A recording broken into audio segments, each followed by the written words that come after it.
What seems like a long time ago in Sunday school, I learned the memory verse. For God so loved the world that he gave his only begotten Son, that whosoever believeth in him should not perish, but have everlasting life.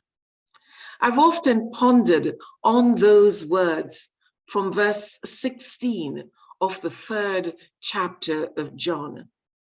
Leaping from that verse is love and generosity. For God so loved that he gave. The words are interconnected. Love, giving. It is from the depth of love that we are compelled to reach out and to give. And notice the gift that is given. It is precious. And again, the preciousness comes because of what it means to the giver. It means everything.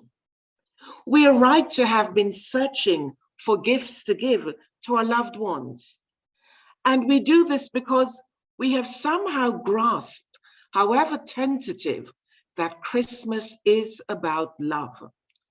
And at the heart of loving is giving.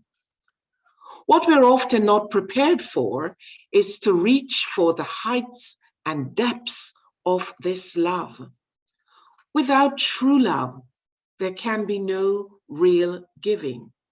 Generosity is missing. And that is why we often give from our leftovers. We give things that we don't want, things that carry no significant meaning to us. And it therefore means without true love, there can be no real generosity. We believe in a God whose very essence of being evolves from a place of love. The writer of 1 John chapter 4 and verse 16 stresses, God is love. And all who live in love live in God, and God lives in them. God is love, and he who abides in love abides in God, and God in him. Words often trips over our tongues. We use words to say, I love you, and we say it in 1,000 different ways, in poems and songs, in actions.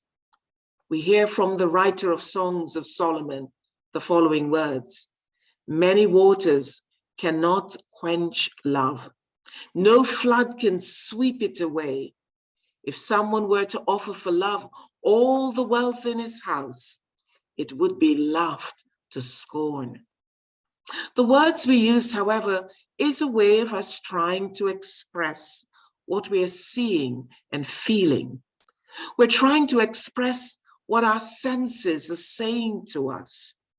And sometimes we just cannot do justice to that which is deep inside.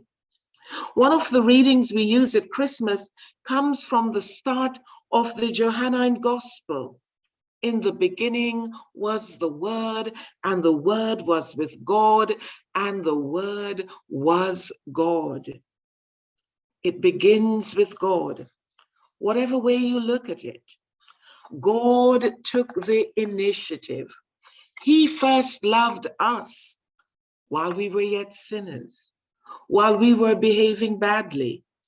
God saw what was possible, and he loved us. The challenge for us today, as we celebrate Christmas, is that we cannot afford to throw away the real meaning and say, we'd better not upset others who believe this is just a Yuletide festive season. Neither can we blindly join in with overeating and overdrinking as if there were no tomorrow. Those of us who profess to follow the Christian faith must, like the perseverance of the wise men, continue the journey of seeking to get closer to the Christ child, Allow ourselves to experience the wonder of the shepherds. Use our senses to hear again the songs of the angels expressed so joyously. And like Mary and Joseph, let us obediently say yes to God's love. And therein, we would have taken the first step to patterning God's love in the relationship we share with each other and God's world, seeking to demonstrate God's love and generosity. May the love, joy, and peace of the Christ child be yours this Christmas.